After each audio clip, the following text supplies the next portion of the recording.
Good afternoon and welcome to today's webinar Wednesday. Today we are joined by Lewis Leonard, Business Development Manager at Rigel Medical. So thank you to today's sponsor, Rigel Medical, renowned globally as a designer and manufacturer of reliable, portable and compact biomedical test equipment. As metrology specialists for almost 4 decades, their innovative testing solutions have been mitigating risk worldwide in healthcare environments. Their products ensure that critical medical equipment is safe to use throughout the device's life cycle. So for more information, please visit rigelmedical.com. Okay, today's webinar, as usual, is eligible for 1 CE credit from the ACI, and you can obtain your CE certificate by completing the post-webinar survey, which will be emailed 1 hour after the completion of today's webinar. You must complete the survey to receive your 1 CE credit, and you'll be able to download the certificate directly from your computer once the survey is submitted. If you have any questions, you can reach us at webinar@mdpublishing.com. Just a quick reminder to please join us for our HTM Mixer being held at the Doubletree Resort Hilton Hotel in Scottsdale, Arizona, and that's next week, so that's May 7th and 8th. Mixers are a slightly modified, smaller, shorter duration and less crowded event, but they still provide valuable education, networking and vendor engagement opportunities. So for more information and registration details, please visit htmmixer.com. Also, just a reminder to save the date for our full MD Expo. We're heading to the Rose and Shingle Creek Hotel in Orlando, Florida from October the 13th to the 15th. So again, please join us for 3 days of education, networking, and the latest advances in medical technology products and services. For more information, please visit mdexposhow.com. Let's kick off today's webinar by giving away a Swiss Force Meister multi-tool. So using the questions feature on your dashboard, let me know the answer to the following trivia question. April is National Frog Month. What is the name of the frog that is a star of the Muppets? I'll reveal the answer and our winner at the end of the webinar. We'll be wrapping up today's presentation with a live Q&A, so please submit your questions anytime using the questions feature on your dashboard. As I mentioned earlier, our presenter today is Lewis Leonard. So Lewis, you may begin whenever you're ready. Okay, thanks Linda, thanks for the introduction. And just to add a little bit more to that, so I've been the business development manager for only a short period of time. I've been working as a product manager and application engineer for the past few years. I've been working a little bit more closely with biomedical teams and healthcare organizations across the US and internationally as well. So today I'm just trying to highlight some of the things that I've come across in those organizations and what's changed with testing ESUs. So talking a little bit about AEMs and how we can create sequences based around alternative maintenance procedures, because in the past, we've always created sequences based on the preventative maintenance schedules themselves, whereas now we're moving towards slightly different ways of working, and many healthcare organizations have slightly different ways of working. So I'm going to show you a little bit about how to change those tests and amend them yourself within your own workshop, or at least with an ESU analyzer that we have, but it can be applied to any type of ESU analyzer that has sequences built in. Firstly, I'm going to talk a little bit about how ESUs actually work, to go back to the basics, talk about the waveforms, how they affect tissue, so the energy and the different types of waveforms, and then look at the risks that occur with electrosurgery, where things can go wrong, with burns, high frequency leakage, and things that we don't want to happen. So I'll get started on the first few slides. So firstly, I'm just going to talk a little bit about electrosurgical generators and how these devices are so common. We'll see them everywhere in biomed departments, in hospitals. They're in a huge number of procedures, and they're pretty much in every type of surgical environment. Even surgical robots now use them. It's a device that we just see all over the place. And because of that, they're a critical part of the PM list. And if one's not working properly, it can impact procedures, which of course are can be life-threatening. And what makes ESUs different from a lot of the other equipment that we see is we're delivering direct electrical energy into the patient. Of course, the other good example of that is a defibrillator, but it's one of those ones that have that hazard associated with it. So there's still real risks. We've limited those. ESU manufacturers have limited them through advances in technology. They're not as common as they were probably back in the 70s. So the risk from burns, fires, and other hazards like surgical smoke are becoming less and less common. But we still have to test those parts of the ESU to make sure that they're still playing a role in patient safety.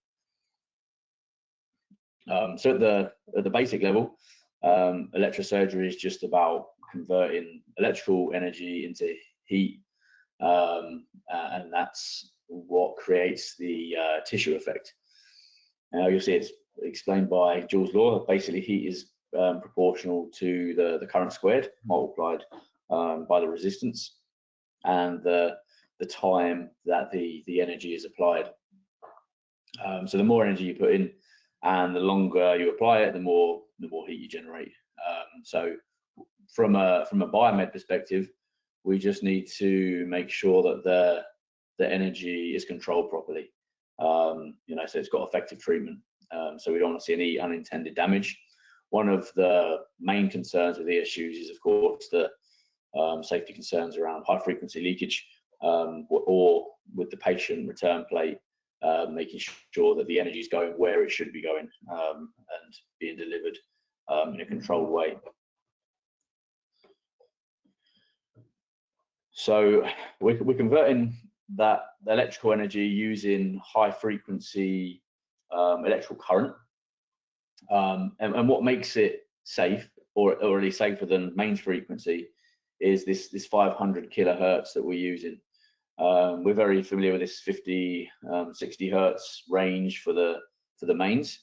At that level, when the current interacts with the body, it can affect the nerves and the muscles, which is why it can cause muscle contractions and also cardiac arrest if the current's really high. So that's the low frequency current. Or with the ESUs, they operate at least at the 500 kilohertz range, but sometimes it can go up to, that says millihertz, that should be megahertz, but it can go up to the 10 megahertz range. So above that threshold, there's no frequency response with the body, so it doesn't respond to that stimulation. So instead of actually shocking the patient, the energy is just absorbed as heat, and that's why you can get very high power outputs. But of course, the risk there is that you can get burns, and that's where the shift in the risk with ESUs, we move from an electrical hazard to a thermal hazard. Now, it's not just there is still an electrical hazard, of course, because you're running the device itself off main. So we always do one, an electrical safety test, and then two, we do these high frequency leakage and power tests as well. So we're doing two different types of tests that are designed to protect not only the patient but the users as well. So when you're actually testing with these ESU units and developing them, what are they doing? So ESUs use different forms of waveform to get different outcomes. So cut is designed as a continuous waveform. It's used for exactly what it says. It's designed to cut through tissue precisely. Then there's coagulation. This is more intermittent. It gives you pulses. It's used for control bleeding and coagulate blood. So those are, and then also you can do both at the same time. So there's something called blends, and what that is, the modes on the ESU that are somewhere in the middle of cut and coag. So they can cut through high blood loss areas, and what we need to do as biomeds is just making sure that those waveforms are being delivered correctly, that the power levels are good, and we're just making sure that the tissue effect is correct as well. So we're just measuring all of those functions, and surgeons love it. Now, they don't necessarily have to switch between those modes. Some of the highly skilled surgeons, they can stick to one mode and just adjust their style of technique, but that can be challenging. And that's another reason why testing matters when it comes to the power. You want to make sure that the output power is behaving as it should be and how it's specified. So in modern ESUs, I spoke about this before in a lot of presentations on electrosurgery, you'll come across these things called isolated generators. And what that means is that the current is contained within this circuit. It has to return through the intended path. And that's a big improvement on some of the older systems that were grounded. The current could flow through an alternative site. If the patient was grounded, say through this bed, it had another path of current to flow, then there could be burns at that grounding point. So you'll see now that most ESUs, if not all, in the modern world, are isolated generators. And this is the most common type of surgery as well, monopolar. That means that there's an active electrode that goes into the patient. It travels back to the patient, return electrode. Here it's placed on the thigh, which is pretty common, sometimes on the back. But it's always got that high surface area, so it allows that current to flow back to the issue without causing any burns. So the circuit's actually quite simple. You've got an ESU generator, you've got an active electrode, and you've got a return electrode. Even for bipolar, that's the same, just between the two forceps. But it's a very basic circuit. And sometimes the terminology is a little bit confusing. It's an AC circuit, so active and return from a biometer perspective, you would think that's a DC circuit, but really that's just a terminology for the surgeons to understand. They have their active and return, but it is, of course, just a high frequency AC circuit. So obviously this is the most common type of electrosurgery. So I'll talk a little bit about this. At the surgical site, you've always got these active electrodes. The higher the current density depends on the size of the tip. So a very small tip like this needle, that means that the current is highly concentrated, and that creates very high current density for really intense heat for cutting or coagulating through the tissue. And on the other side, you've got this return electrode pad. You can see it's got a much larger surface area and it's placed away from the surgical site. And that means that the current can be spread out. It results in low current density across there. So you don't get the same heating effect as you do at the site that you're doing the surgery. So effectively, we've got high current density where we want heat, and then low current density where we don't. And that's basically how that works. It's pretty straightforward. Now with bipolar surgery, it's a little bit more of a, controlled method for delivering that energy. Both the active and return electrodes are at the surgical site, usually like this, like in the form of forceps. And so instead of the current being completed through the patient's body, it does still go through the patient's body, go through the actual surgical site itself, but through one tine of the forceps to the other. And that's done through the tissue that's being held. So it's has its own application for the surgeons. Now, the thing with bipolar, it's not as versatile. It's not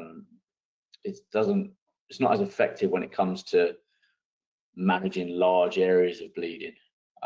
So it's more commonly used in procedures where tissue is just being grasped by the forceps and then treated in those very small sections. So it's less versatile, but it is safer. You're just delivering the energy between those forceps. There's not as much risk as you get with monopolar, but still it's not as commonly used just because of that versatility.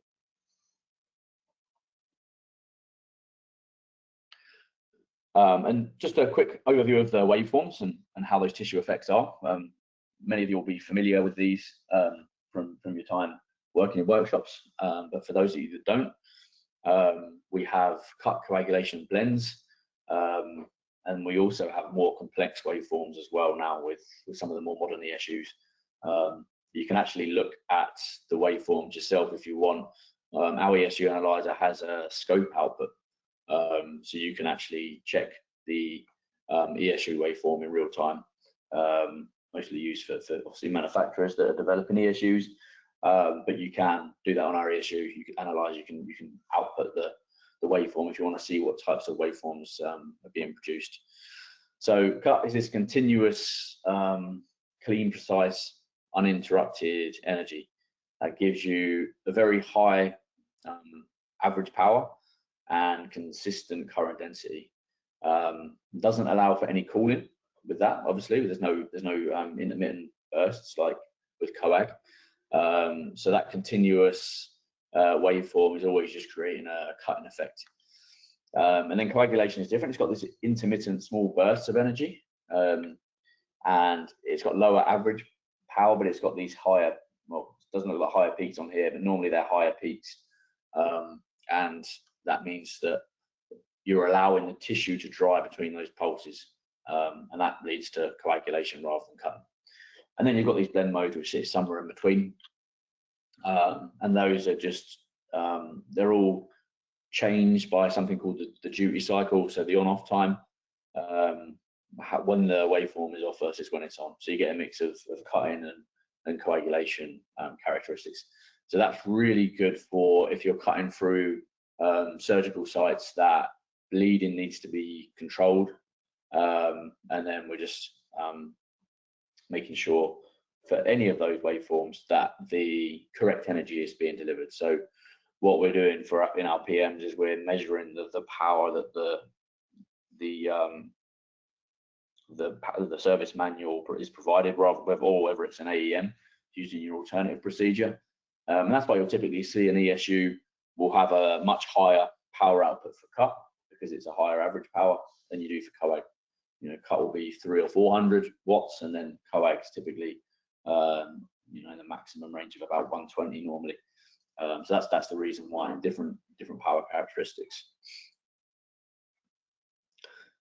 And then we've got hazards. So ESUs are designed to be pretty safe, but with all electrical equipment, there's the current that carries a risk, and that's something that we need to test, and we can't ignore. We have to do that for PMs. So the challenge with electricity and current is that it doesn't always follow the path that we want it to. So it's always going to follow that path of least resistance. That's the third thing we learn in engineering, right? When we're looking at electronics, current's always looking for a way to find an easy path, and that's where things can go wrong, away from that intended circuit that we spoke about in the first few slides. And that can expose not only the patients but the users, and quite commonly you'll find that, you know, surgeons or nurses can get burned by the electrode sometimes if there's issues with the ESU pencils, or even with the return electrode. So the hazard is mainly for the patient, but it can also occur with the staff as well. So there's a couple of other issues as well. Smoke exposure, we can't do much about that. I mean, there are extractor fans in the operating room, but that is a hazard within ESU. We can try and limit the burns, the electrical faults, and also fires, because fires occur from the stray leakage of the ESU, so that can happen through high frequency leakage straying. So where do burns happen? They can be at the surgical site, so that's what we want to happen. We're trying to burn the tissue at the surgical site. Sometimes it can happen at the return pad if there's a bad setup. Now, there is a way of protecting the patient for that. We do that through the REM testing. And then there's the alternative paths. That's the worst case scenario, that the current can stray, because that's something we can't really measure. I think there is a technology now that looks at high frequency leakage in the pencil. It actively monitors it, but for the most part, the alternative paths is something that we just have to try and limit through testing the ESUs and making sure that they're good for limiting high frequency leakage current.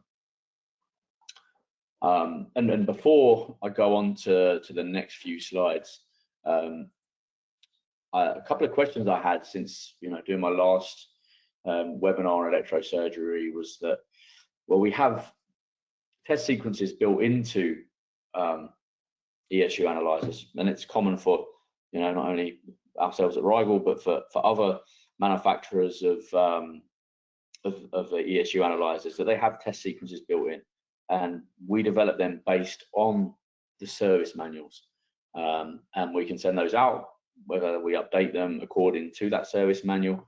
But what's becoming more and more apparent is the need to develop your own test sequences, and it's actually really straightforward. And I won't go through a full procedure on how you create a test sequence, but there are settings in there where you can just go in and make some amendments, and I'll share with you how that's done, because it's relatively straightforward. It can be done on the analyzer itself. There's no need for any external software. You can just go in there and see the so hang on, if I just show you this. So I'm going to give you a quick example. I'm not going to run through a full PM or designing a full test sequence, but when you first go to the verify on the REM function on the FX8, it tells you to set the resistance box to 120 ohms, connect to the box to regenerate and confirm that the REM indicator illuminates green. So pretty straightforward. You can do this for all of the tests on the ESU analyzer. You can go in there and change the limits. You can delete power or current tests as well, so you can go in there and change anything you want to, really. But I'll just share the actual video itself. There's no sound on here. So in our menu, you can see that there's a list. It's a bit blurry there with the zoom of the test from the sequence. So when you go into the test sequence menu, you can edit it, or you can even copy that sequence if you don't want to amend the original. You'll get the list of the steps on the analyzer itself. And if you connect a USB keyboard, you can actually go in there, add in user tests within the sequences, and with a keyboard you can just key in, like from the previous this thing here, you can go in and just copy the user test from there. So how it's written according to the standard. So in this case, set the resistance to 120, press capture alarm, and then you can go into the sequence, add in a REM test, and change the values. So where you've got limits between 125 and 135, or whatever the spec is, you can see it here. You can go either set the up and down limit, and then when you're setting the power test, you can do the same thing. So you're just using the keyboard and creating the sequence on there. There's no need to use software, and that's something that sometimes comes up, that how do we create a sequence or amend one? Quite often you can just go in there and change the steps yourself. So just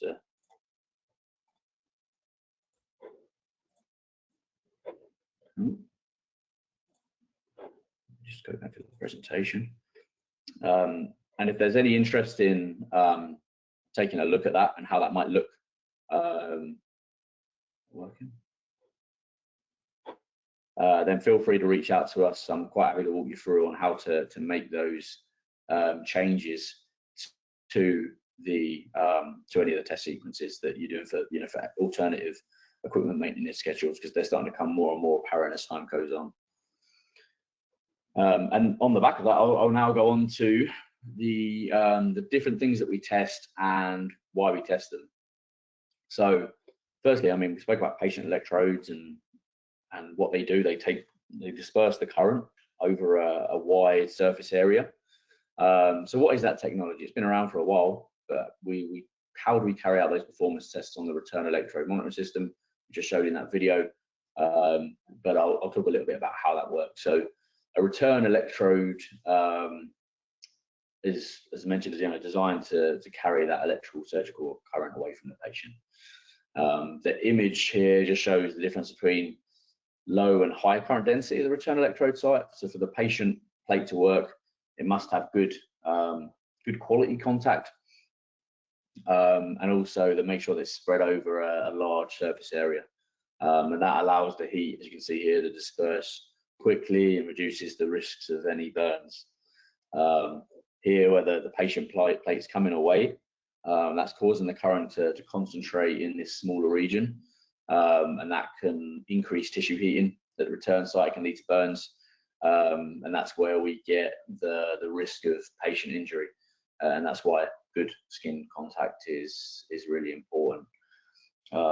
One of the other things that sometimes is brought up, sometimes if it's on the thigh, it's not necessarily a good placement if there's surgery being performed in the abdominal area, because if a plate is placed along here and the surgical site is here, even if you've got very good contact with the patient plate, current's still going to be doing that thing where it wants to find the path of least resistance. So it's just going to hop across from there to the first point of the patient plate. So where the pad is placed is very important. It cannot be placed close to the surgical site, because again, current's just going to try and find that easy way back, and that's where burns can occur. So there's a few aspects, that's something that the surgeon has to look at. With the design of ESUs, we have this thing called REM, so we can limit the risk of burns if the pad is placed in the right location on the body, because what it does is it monitors the resistance between 2 points, and if the impedance changes, for instance here you've got the pad peeling away, there's a difference in impedance between 2 points, then it alarms, and that changes the output. It'll just disarm it completely, and it will alarm and let you know that there's an issue with the patient plate. So it detects problems before they become burns, and it's just this split electrode. So it's just it's a monitoring circuit built into the monopolar circuit. So it's an additional low current circuit that's continuously analyzing the impedance. So what we can do is we can test this automatically or manually. That's the benefits of an ESU analyzer. We can simulate very high or low impedance values, and see what the variations are depending on the spec of the ESU. We can simulate those resistances within like 1 ohms. So that allows the user to trigger the REM and test it. With an analyzer, you can then store the high and low alarms, and it will automatically look at the limits and see whether it's within spec or not. So the good thing about that, you've got your results stored under your asset management system. It's fully traceable. Everyone's using the same test sequence in the workshop. Plus, it lets you know if there's a failure at any point. There's no manual checks for verifying that the limits are in spec, and that's something that should be highlighted. Now, with high frequency leakage, this comes at something we see at these high frequencies, typically above 400 kilohertz. So that's in that range for ESUs. This is where current really doesn't like to stay on its intended pathway in a circuit. So it can transfer from typically from the active electrode if there's an issue with it, and that can go to any other conductors or even through insulation because of the high frequency capacitive coupling effect, and that forms something called an equivalent circuit. So that can cause unintended heat at another site, and capacitive coupling, as it's called, can also occur between your test leads during the setup. So in 60601, it specifies that how leads should be arranged. So any couplings controlled in the systems, normally when you get a failure with high frequency leakage, it's your leads that are the problem. So if your test leads are too long, if they're crossed over or tied up, you can actually just introduce errors into your measurements, and it comes from this. So one of the takeaways from doing these tests is sometimes it isn't a failed ESU, it's just the way the setup is done. So best thing is just to keep the lead short and avoid them crossing over. Oh, actually, yeah, it's on this slide. We've got some of the images of how the proper setup should be when connecting the 4mm leads. And here's an example of an ESU pencil. You've got that capacitive coupling. Even though you've got an insulated sheath, you've still got a metal cannula, and that means that even though the energy is designed to be delivered at the tip, it can couple through the insulation to like nearby conductive materials, so away from the surgical site. And tissue is also, a conductor, so that's where some of these risks occur. There's also a couple of other hazards with high frequency leakage. It can affect other things within a surgical room. So in any operating environment, you've got things like patient monitors, screens. The high frequency leakage, if it's bad, it can affect the monitors, the cameras, if it's high. So that can affect certain things, because ECGs, and when we learn a little bit about this with patient simulation, obviously ECG signals a very low level voltage, and they can be affected by this high frequency leakage. So that can show up as noise. Now, most patient monitors have filters, but it can affect them. So the high frequency leakage standard, the 60601-2-2, that's for testing ESUs. It does give you a number of configurations depending on what type of ESU is. It's always tested through a 200 ohm load in different configurations. Now the current is typically, the limit is 150 milliamps. Or 200 milliamps, 150 milliamps, or 4 watts, I think it is, to 60601. But sometimes the manufacturer may request a different leakage limit. So sometimes it might be 100 milliamps. They may have a much stricter guide. The 60601 standard is the minimum that they expect. They have minimum specs for accuracy and also for safety. Sometimes they'll specify different leakage current limits. So in the setup, when you're carrying this out, and I know I showed a quick video of the REM step, but you can also do it with this, the REM, the high frequency leakage steps. This is us setting up a sequence on there. It gives you the snippet from the standard, the set load where it goes through, so that's always set as default, but you can go in there and change the leakage limit through the sequencing as well. So if you do need to amend that, that can also be done on the analyzer itself. And then finally, last but not least, we'll talk about power measurements and what the actual power outputs are depending on the type of tissue impedance. So that's why we use different loads when testing an ESU. We're making sure that it works over a wide range of tissue impedances. We're simulating that.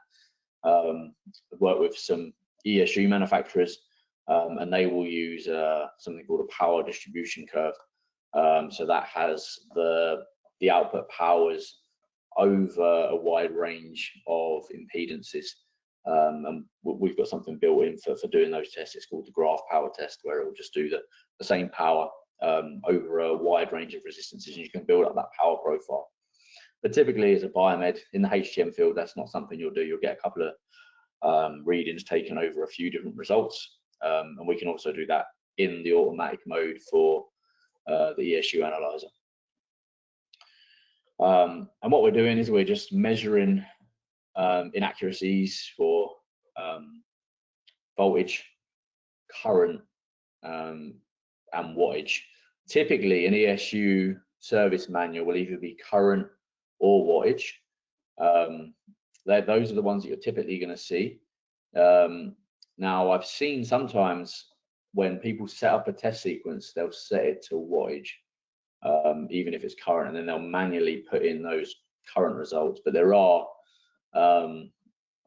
there is a continuous current step that you can put into the sequence. So that is a possibility, and that eliminates any user error. It makes it a lot quicker because you can put in, you know, if the manual says between 350 milliamps and 450 milliamps, you can put that limit in straight away to the sequence, and then when the user runs through it, if it sees a failure, it's going to flag up, and it's also going to save that result directly into the PM. So making sure that you've got the full sequence that follows exactly how the PM is specified.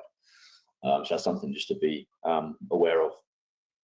Typically, we don't get measurements for voltage. That's not something that is often needed, but it does have those results on screen.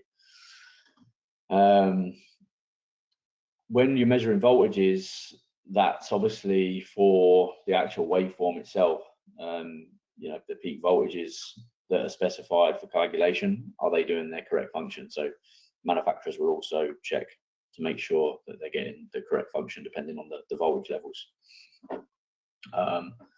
With these modern types of ESU analyzers, they're going to measure each of those parameters and give you the full results at the end anyway. Whether you need them or not, they'll be on there. So you can look at that, but they do summarize those in a test sequence. If you only want continuous current, you can put that in the step, and it will just give you the current results, and that's it.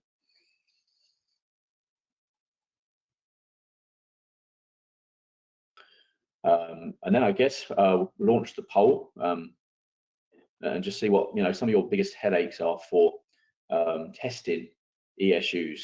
You know, what are the biggest problems when you're coming across PMs? Now, when I put interpreting the readings results, that might also include interpreting the service manual. So that's part of that as well. I probably should put that on there, but it'd be interesting to see what your answers are on that. So we've got interpreting the readings results on the manual. We've got setting up the test correctly. Results not matching expectations. And then also sometimes you're trying to work out, well, is it the ESU or is it the analyzer that's giving you the problem?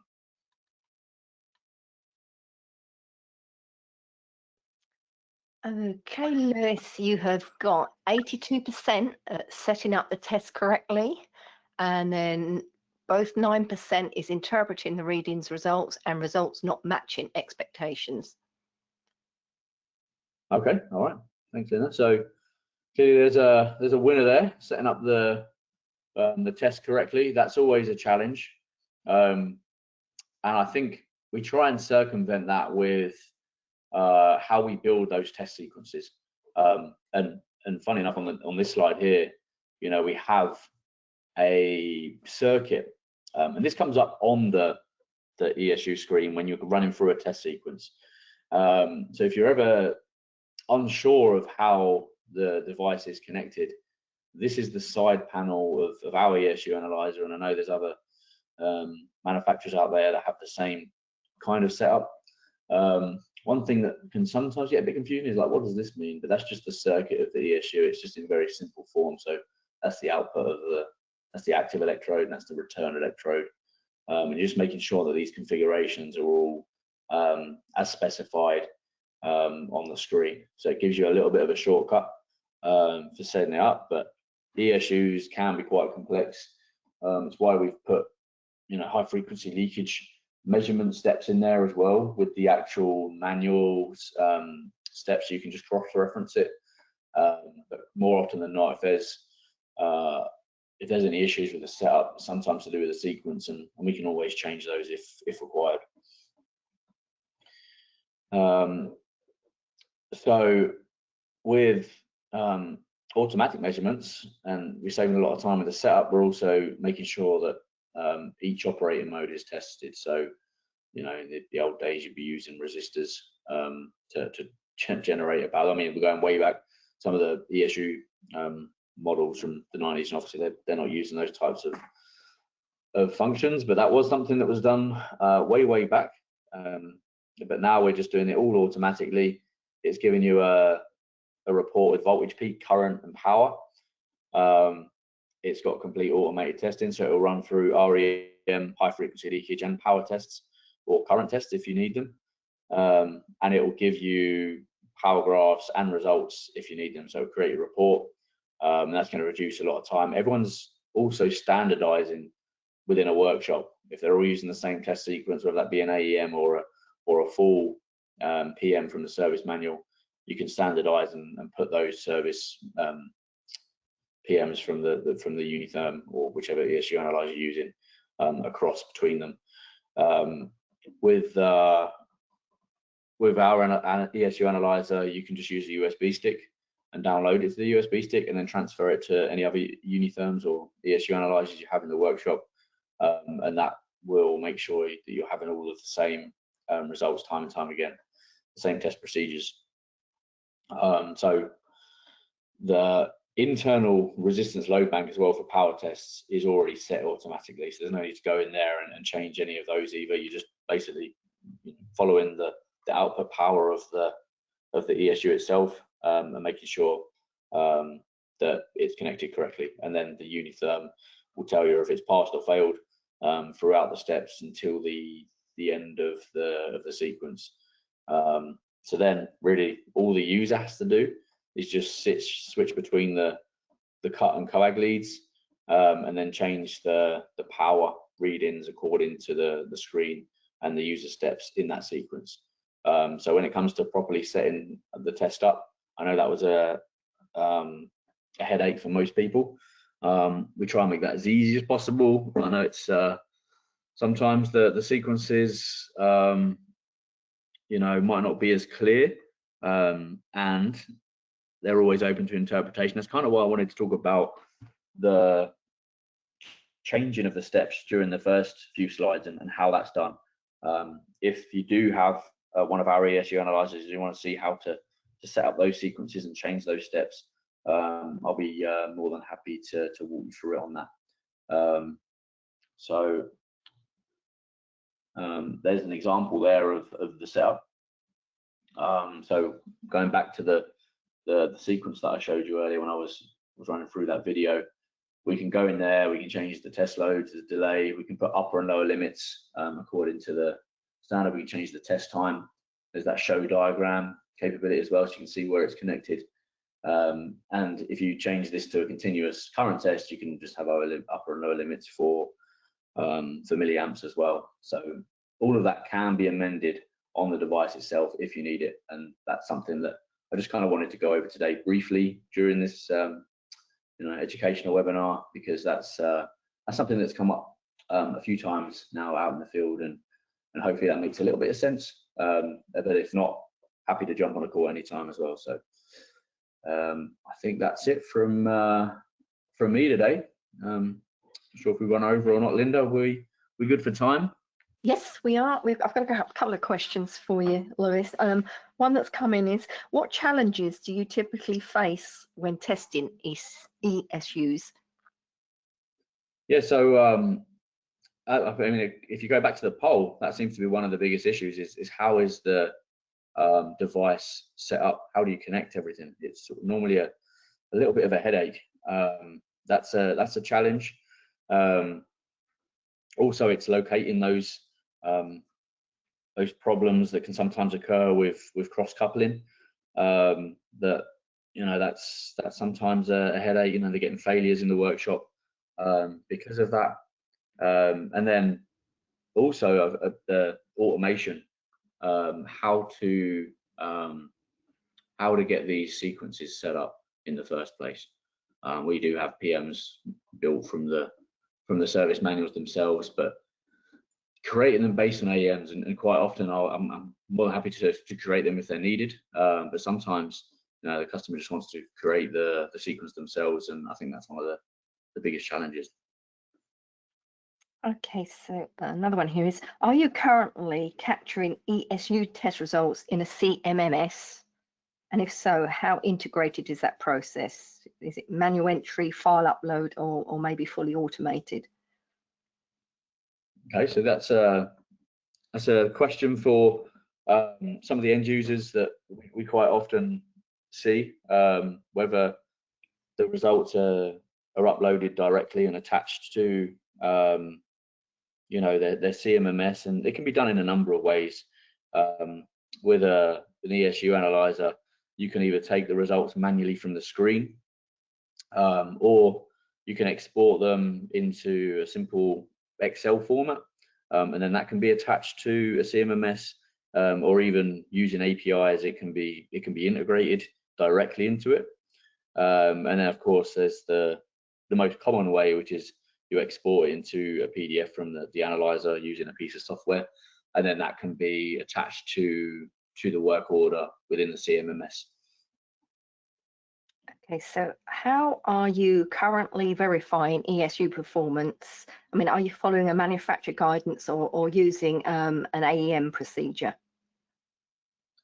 So that's a good question for anyone out there. We like to ask the end users, you know, what sort of changes are you making within your workshop? So are they following the direct procedure from the service manual? Because that's starting to become something that's being phased out across a lot of workshops. There are, if you get trending analysis and look at results over time, and you've got evidence, you can actually reduce the number of steps. And as long as you've got good solid evidence of results within your workshops, if you've got an ESU type that hasn't failed on specific steps, you can start to reduce you know, the number of steps within your facility. And that's something that, you know, I always ask in a workshop, you know, what type of procedure are you using? Are you following it, you know, letter to the law, or are you developing an AEM? And I've seen this. I've actually got a little bit of experience, like working globally in HTM departments. I originally started as a biomed in the UK, and there's no flexibility there with preventative maintenance schedules. You're always following the test procedure as is specified by the manufacturer, and that's still the case to this day. There's no real movement on that, whereas something I've noticed in the US is that move towards just having a slightly more efficient way of testing, as long as there's evidence-based analysis on that. Okay, I've got another question here. Can you explain the HF test, please? Yeah, sure. So the high frequency leakage test is giving you different configurations that could occur within a surgical environment. So what you'll see is there'll be different configurations where only the active electrode is connected, only the patient plate electrode is connected, and different configurations whereby the ESU could be in a certain configuration.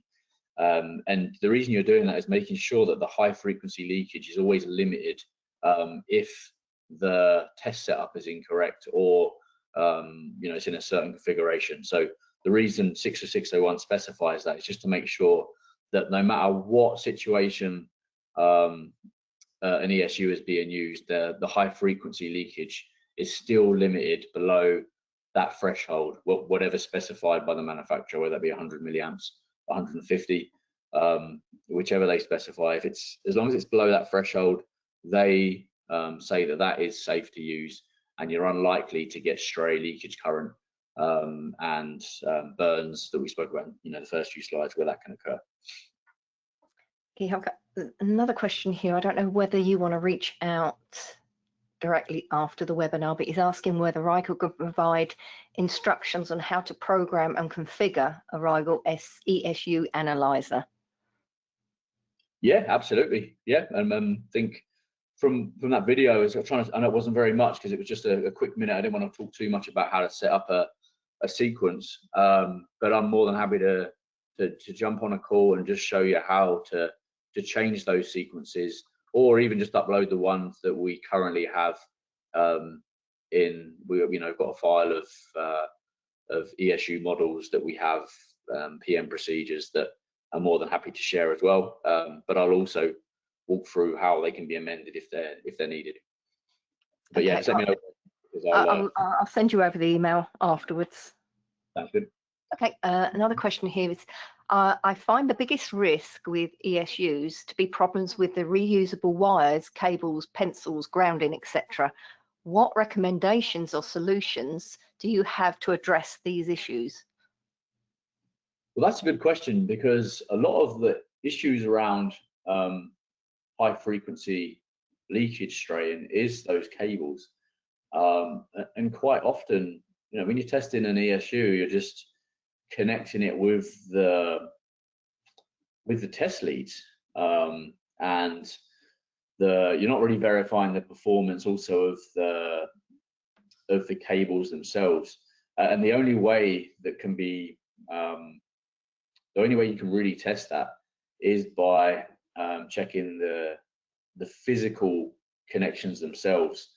There's not really any way you can test the leads themselves, because if you connect up an active electrode to a ESU analyzer, you're going to get capacitive coupling because of the way the active electrode would be connected to the ports.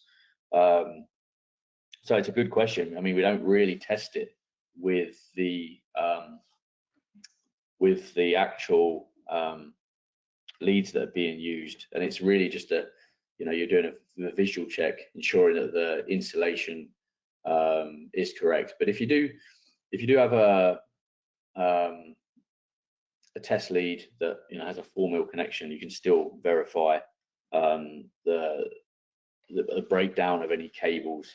That's one way of verifying that the high frequency leakage is correct. But it's a good question. There is breakdown which isn't really tested for. But what an ESU analyzer is designed to do is still limit that high frequency leakage even in those situations. That's perfect. Well, thanks so much, Lewis, for another great and informative presentation as usual. So if you'd like more information about today's presentation and sponsor, please visit rigelmedical.com or email sales@rigelmedical.com.